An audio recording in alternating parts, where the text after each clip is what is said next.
امام شافعی رحمہ اللہ کا فرمان ہے کہ دنیا اور آخرت کی بہتری 5 چیزوں میں ہے، 5 خصلتیں اختیار کرنے میں دنیا اور آخرت کی کامیابی ہے۔ اگر یہ 5 باتیں آپ کے اندر موجود ہیں تو آپ دنیا میں بھی کامیاب ہوں گے اور آخرت میں بھی انشاءاللہ کامیاب ہوں گے۔ سب سے پہلی چیز غنی النفس، دل کا مالدار ہونا۔ حدیث میں بھی آتا ہے الغنا غنی النفس، کہ اصل مالداری یہ ہے کہ آدمی کا دل غنی ہو، کہ اس کے پاس کچھ زیادہ نہیں ہے لیکن دل مطمئن ہے کہ جو اللہ نے دیا ہے وہ میرے لیے کافی ہے، وہ بہت ہے۔ دوسری چیز کف الاذی، اللہ تعالیٰ کی مخلوق کو کسی قسم کا نقصان نہ پہنچانا۔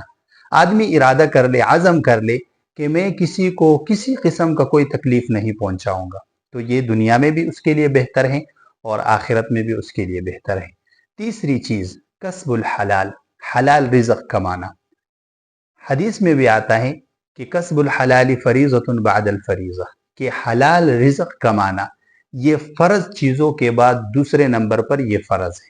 فرض کے بعد یہ فریضہ ہے کہ آپ حلال رزق کمائیں۔ الکاسب حبیب اللہ، جو حلال رزق کماتا ہے وہ اللہ تعالیٰ کا دوست ہے، اللہ تعالیٰ کو وہ پسند ہے۔ چوتھی چیز تقوی اختیار کرنا، اللہ تعالیٰ کا خوف۔ ہر چیز میں اس بات کو دیکھنا کہ کون سی چیز ایسی ہے جو اللہ تعالیٰ کو پسند ہے اور کون سی چیز ایسی ہے جو اللہ تعالیٰ کو ناپسند ہے۔ اور پانچویں چیز الثقۃ باللہ، اللہ تعالیٰ پر توکل کرنا، اللہ تعالیٰ پر اعتماد کرنا، حالات جیسے بھی ہوں، جتنے بھی برے حالات ہو، آپ اللہ تعالیٰ پر مکمل اعتماد کریں۔ تو اگر یہ 5 چیزیں آپ کے اندر موجود ہیں تو آپ دنیا میں بھی کامیاب ہیں اور آخرت میں بھی انشاءاللہ آپ کامیاب ہوں گے۔